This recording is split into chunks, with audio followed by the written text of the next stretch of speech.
La surprise vient quand même de gens qui s'emparent du drapeau tricolore, qui s'emparent des discours patriotiques, alors qu'ils n'ont cessé depuis des décennies et même au-delà, nous expliquer que la patrie n'existait pas, que tout ça était parfaitement déplacé, et donc je les vois s'emparer de sentiments patriotiques nobles, et en fait, il n'est à mon avis pas du tout anodin que le général Mandon ait été dépêché pour tenir son discours belliciste devant les maires de France.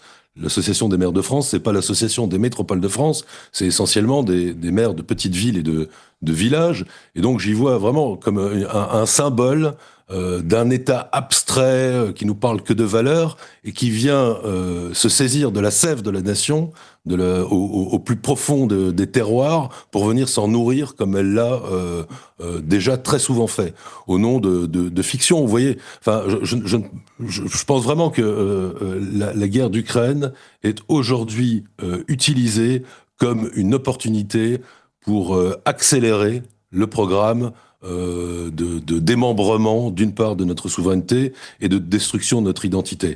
Les maires en question subissent de la part de l'État euh, l'arrivée de migrants qu'on répartit sur tout le territoire. Mm. Ce même État qui vient installer dans chaque ville ou village de France, potentiellement dans chaque ville et village de France, le trop-plein d'immigration qu'il laisse rentrer sur notre sol, vient ensuite leur expliquer qu'en même temps, il est nécessaire que chacun de ces villages et autres se prépare à une guerre, accueille des militaires et se disent que peut-être un jour il faudra sacrifier leurs enfants pour le salut de la patrie. Mais quelle patrie?